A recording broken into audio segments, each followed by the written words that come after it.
રાજકોટ જિલ્લાના ધોરાજીની વાત કરવામાં આવે તો નજીવા વરસાદ બાદ કાદવ કીચડનું સામ્રાજ્ય જોવા મળ્યું હતું।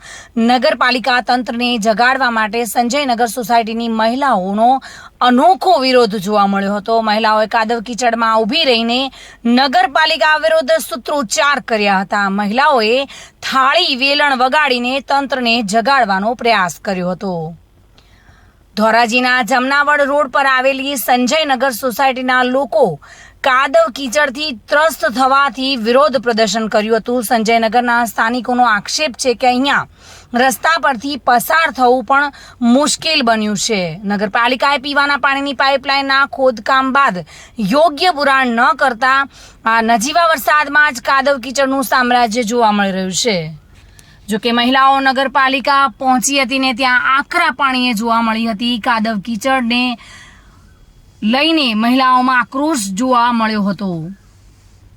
જોકે કોઈ ઇમરજન્સી વાહન પણ ત્યાં આવી શકતું નથી, જેના કારણે મહિલાઓએ વેલણ અને થાળી વગાડીને વિરોધ પ્રદર્શન કર્યું હતું। કીચડમાં ઊભી રહીને આ મહિલાઓએ અનોખો વિરોધ દર્શાવ્યો હતો। સંજયનગર વિસ્તારમાં રહું છું। મારું નામ હીરવા વ્યાસ છે। અમે અહીંયા સંજયનગરમાં રહીએ છીએ। હમણાં ઘણા ટાઈમથી પરિસ્થિતિ ખરાબ છે। અહીંયા 14 દીથી પાણી નથી આવ્યું। રોડ રસ્તા એમને ખોદકામ આડેધડ કરી નાખ્યું છે।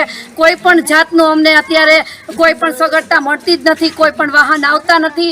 અમને કોઈ છોકરા બાળકોને તેડવા માટે સ્કૂલ બસ આવતી નથી અને હમણાં 17 દિવસથી અમારા ઘરમાં કોઈ પાણી જ નથી। ગારો કીચડ કેવું છે? ગારો કીચડ અસંખ્ય છે કે જેના કારણે કેટલા લોકો લપસી ગયા છે। હજી પણ ભય છે કે આમાંથી કોઈ જો કોઈ પણ વધારે લાગી જાય તો અમે શું કોણ જવાબદાર છે? શું 108 ને આવી શકે એવી સ્થિતિ છે કે કોઈ પણ જાતની સ્થિતિ નથી। આમ જો તો ખરા ગારો અને કીચડ અને માણસ પણ ચાલી શકતું નથી। એમ્બ્યુલન્સ આવી શકે? એમ્બ્યુલન્સ તો પણ નથી ચાલી શકતી। કોઈ બીમાર હોય તેને કેમ લઈ જવા? કોઈ પણ લેડીઝ ના કોઈ પ્રશ્ન હોય તો કેમ કરશું અમે? કોઈ પણ જોવા તો આવો, એકવાર તો જોવા। સંજયનગર ની અંદર પરિસ્થિતિ કેવી ખરાબ છે। તમારા ધારાસભ્ય આવ્યા હતા જોવા? કોઈ જોવા નથી આવ્યું। કોઈ પણ અમારી પરિસ્થિતિ કોઈ સાંભળી જ નથી અત્યાર સુધી નથી। ધારાસભ્ય પણ નથી આવ્યા। સંજયનગરની હાલત એટલી ખરાબ છે કે કોઈ આવવા તૈયાર નથી। અત્યારે બાટલાવાળા છે કે પાણીવાળાને ગમે તેને ફોન કરી છે, એનું નામ સાંભળીને કોઈ પણ આવવા તૈયાર નથી। અને અમારી સ્કૂલમાં છોકરાઓને એટલી પરિસ્થિતિ થાય છે કે બસોવાળા રાહ નથી જોતા અને વયા જાય છે। ને આજે 17 દિવસ ત્યાં પાણી દીધું નથી અને એટલી કીચડ છે કે બાળકો મોટા કોઈ હાલી નથી શકતા। અને 108 વાળાને ફોન કરી છે તો પણ ના પાડી દે છે કે સંજયનગરમાં નહીં। અને અમે નગરપાલિકામાં ત્યાં કહેવા જાય છે તો એ કોઈ જવાબ દેતું નથી। તો આનો જવાબદાર કોણ છે? શું આજે શું કાર્યક્રમ કર્યો તંત્રને જગાડવા? અમે બધા ગયા હતા, એને થાળી વેલણ વગાડી અને અમે જગાડવાનો પ્રયાસ કર્યો। હું એક સ્કૂલ ટીચર છું।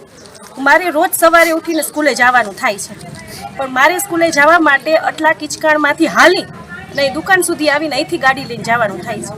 પાછું રિટર્નમાં અહીંયા ગાડી મૂકવાની અને પછી પાછું ઘરે જવાનું છે। પ્રાથમિક જેના કારણે થયું છે આ બધું? તેના કારણે કે પાઇપલાઇન પાણીની સમસ્યા હતી એટલે પાઇપલાઇન નાખવા હાટુ અમે અરજી કરેલી હતી અને એ અરજીના બદલામાં એ લોકો અમને ખેતરમાં રહેવા માટે મજબૂર કરી દીધા છે અત્યારે કે તમે ખેતર ખૂંદો અને ખેતરમાંથી ગારો કીચડ થયો। ગારો કીચડ તો વાત પૂછોમાં કે નાના છોકરાઓ તો ચાલી શકતા જ નથી અને અહીંયા અમારે વૃદ્ધ લોકો પણ છે। એની માટે પ્રાથમિક જરૂરિયાત દાખલા તરીકે અમારે હોસ્પિટલે લઈ જવા હોય તો હોસ્પિટલ લઈ જવા માટે પણ 108 અંદર આવી શકે એમ નથી। આજે શું કર્યું થાળી વેલણ? આજે શેરીમાં પ્રદર્શન થાળી વેલણું લઈને કરવામાં આવેલું। વિમલ સોંદરવા સાથે bureau report, today Gujarati news.